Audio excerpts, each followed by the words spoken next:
जी हाँ दोस्तों, अखिलेश और उनके कमांडर को योगी के सजाती के टेलीफोन पर धमकी। कहा गड़रिये हो अहिर हो ऐसे ही रहना, कदमों में रहना नहीं तो निपटा देंगे। ऑडियो हुआ लीक। राहुल और अखिलेश की सेना सड़कों पर। स्वागत है आप सभी का। आप देख रहे हैं द राजनीति का विशेष सेगमेंट खबर और विश्लेषण। मैं हूं जबार खान।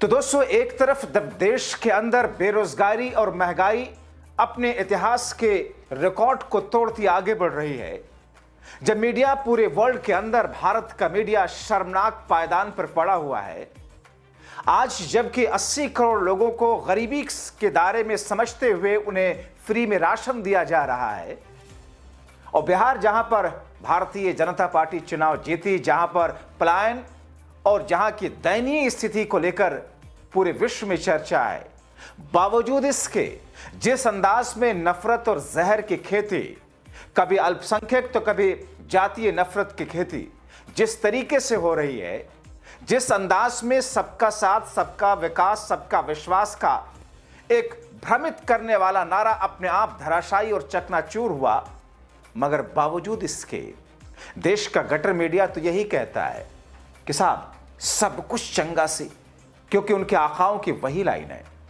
इतनी सारी समस्याएं दोस्तों देश में, इतनी सारी स्थितियां जहां पर शिक्षा और स्वास्थ्य का बजट जानबूझ करके घटा दिया जाता है, जहां पर इंडस्ट्रियलाइजेशन और इन्वेस्टमेंट के नाम पर देश के किसानों और गरीबों की जमीनों को हथिया करके उनको वैसे मुआवजे तक नहीं मिलते, लेकिन इस बीच में जातीय कन्फ्लिक्ट को बढ़ावा देने के लिए किस तौर पर कैसे कैसे हथकंडे अपनाए जाते हैं। और दरअसल बीते 11 वर्षों में जिस तरीके से जमीन पर एक ऐसी फौज तैयार की गई जिन्हें सत्ता का प्रोत्साहन हासिल है, सारी समस्याएं एक तरफ, मगर इन्हें तो बस नफरत की खेती। सुनिए एक ऑडियो कॉल जो कि इस वक्त वायरल हुआ, जो कि लीक हुआ, हिल जाएंगे सुनकर कैसे अखिलेश, उनके प्रवक्ता और उनकी पूरी जाति को किस तरीके से योगी के सजाती धमकी देते हुए, गाली गलौज करते हुए किस अंदाज में कह रहे हैं अहिर गड़रिये हो, अहिर गड़रिये की तरह रहना, भगवान कृष्ण के वंशज बनने की कोशिश मत करना। हेलो हेलो, मनोज यादव जी से बात हो रही है क्या? बोल रहा हूँ। मनोज जी, आपका एक वीडियो बहुत सर्कुलेट हो रहा है ठाकुरों को लेके, और पहले तो मुझे इसमें खेद है कि आप एक बार चलिए ठीक है किसी को बोलते, लेकिन किसी जाति को समेट के बोलना क्या उचित है? आप एक पढ़े लिखे इंसान है। मैंने उनको बोला है। नहीं, आपने बोला कि मैं ठाकुरों और समंतियों को अपने जूते पे रखता हूँ। मैंने सामंती शब्द कहा है, किसी जाति को नहीं, अपनी पास समझ जोड़ी। अच्छा, तो आप किसको सामंत कहते हैं? वही बीपी सिंह को जिन्होंने ओबीसी का आरक्षण दिया, वही सामंती ना, जो बीपी सिंह ने आरक्षण दिया, वही सामंती जो अर्जुन सिंह ने शिक्षण वही अमर सिंह जो। अरे भरिए मत, आराम धैर्य। हाँ बताइए। उन्होंने एसएन सिंह ने मुझसे बोला, पूरी डिबेट सुनिए।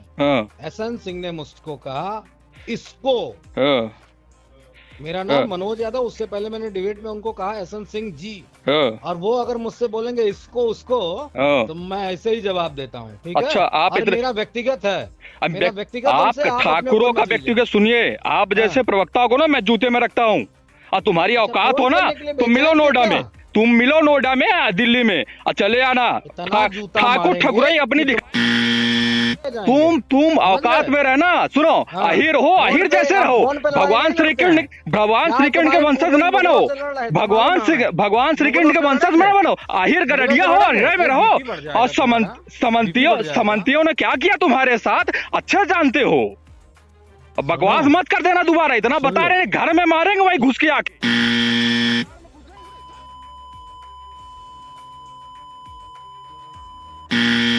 अगर बोल दे ना तो जिस टीवी चैनल पे बैठो है ना वहीं भी घुस के मारो।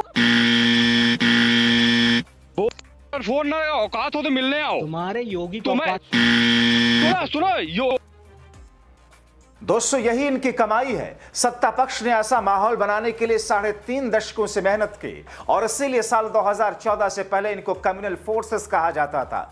कई सारी ऐसी पार्टियां जो दोनों धड़ों में से किसी की सहयोगी नहीं हुआ करती थी, इनको सत्ता से दूर रखने के लिए कहती थी कि सत्ता में बीजेपी ना आ जाए, कम्युनल फोर्सेस ना आ जाए, सांप्रदायिक ताकतें ना आ जाएं, इसलिए हम इस विशेष पार्टी को समर्थन दे रहे हैं ताकि बीजेपी को सत्ता में आने से रोका जाए।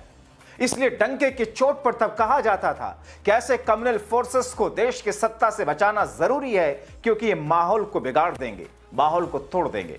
मगर 2014 के बाद देश का माहौल ऐसा इन लोगों ने बिगाड़ दिया।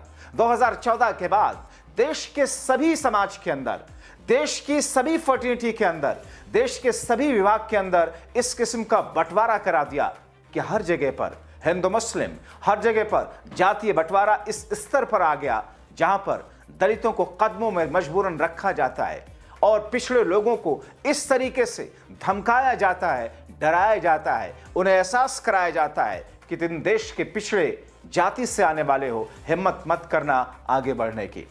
यह विडंबना है दोस्तों, यही आज के भारत की सच्चाई है दोस्तों। क्योंकि इनको विकास से नहीं अपने चुनावी हिंदुत्व के जरिए उत्पात मचाना है, इसीलिए इनका फोकस चुनाव आयोग के साथ अपने साथ रखकर अपना एजेंडा साधना है। आपको पता है आज रुपया किस तरह खाई में गिरा है, गिरता जा रहा है। महंगाई, बेरोजगारी दशकों के रिकॉर्ड तोड़ रही है। मगर सुनिए, मोदी को कैसे मनमोहन के वक्त में मोदी कैसे पानी पी पी करके कोसते थे, और आज जब उनसे लोग पूछते हैं तो खामोश हैं।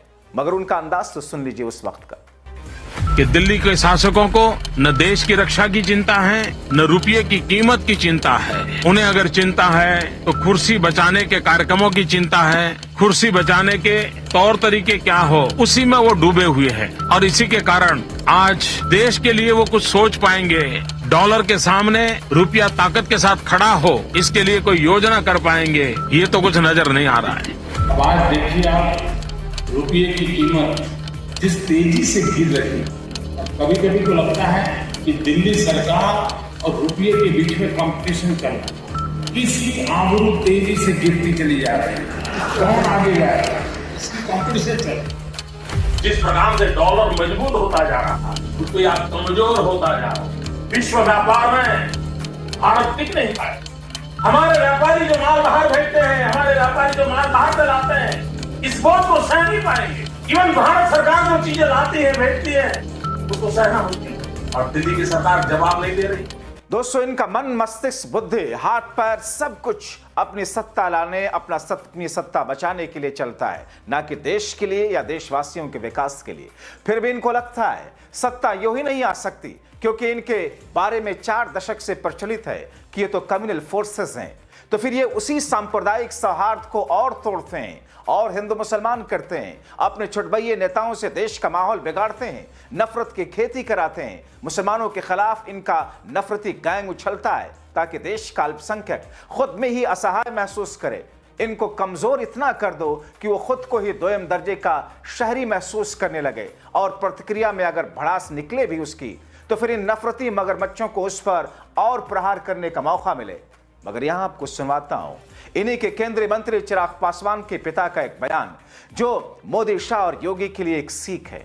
जब तक माइनॉरिटी के मन में, वो हम कहते हैं माइनॉरिटी, उसके मन में फेथ नहीं होगा, तब तक उसके मन में विश्वास का वातावरण नहीं होगा, जब तक वो अपने को देश का 1 नंबर का नागरिक नहीं समझेगा, तब तक देश वो मजबूत नहीं हो सकता है। हम लोग भी जाकर के देखते हैं अमेरिका में, आडवाणी साहब तो बराबर अमेरिका जाते हैं, लेकिन कोई अमेरिका में इंडियन जो है बड़ी बड़ी, चाहे वो हिंदुस्तानी मुल्क का हो, कोई भी वो भाषण देगा, कहेगा हम अमेरिकन होने के नाते गर्व करते हैं। जो गर्व करते हैं, चूंकि उसके मन में कभी ये वातावरण पैदा होने के लिए वहाँ की सरकार नहीं देती है। तुम क्या कहते हैं कि तुम हिंदू हो या तुम हिंदुस्तानी हो या तुम मुसलमान हो, उसको लगता है कि हम क्या कहते हैं कि यहाँ हैं और हमारे चीज सब चीज में हमारा बराबर का हकदार। और इसलिए माइनॉरिटी के मन में और ये विश्वास पैदा करना, कल हमारे साथी जैन साहब कर रहे थे, मैं उनका बहुत आदर करता हूँ, लेकिन ये हमेशा माइनॉरिटी का साइकोलॉजी रहता है। हम जब दलित वर्ग में पैदा लिए हैं, तो बाबा साहब अम्बेडकर जब बहुत गाली देते थे, बहुत क्रिटिसाइज करते थे, एक बार महात्मा गांधी ने कहा था, देखो अम्बेडकर जो कहता है उस बात को इस दृष्टिकोण से सोचो कि तुम अम्बेडकर की जगह पर पैदा लिए रहते, तुम्हारे मन में क्या गुजरता। इसलिए जब माइनॉरिटी को कहता है तो माइनॉरिटी की एक साइकोलॉजी हो, वो अपने अधिकार को मानने की कोशिश करेगा, लेकिन उस अधिकार को आप मेजोरिटी के बल पर तोड़ना शुरू कर देंगे। हम तो 85% हैं, हम तो आपको रहम देने का काम करते हैं। याद रखिए, परिवार में भी बड़ा भाई छोटा भाई के ऊपर में यदि बहुत ज्यादा एहसान जताने की कोशिश करता है, तो छोटा भाई भी कभी कभी जब वो अपना लाइन लेता है तो उसका गलत परिणाम उतरता है। इसलिए कभी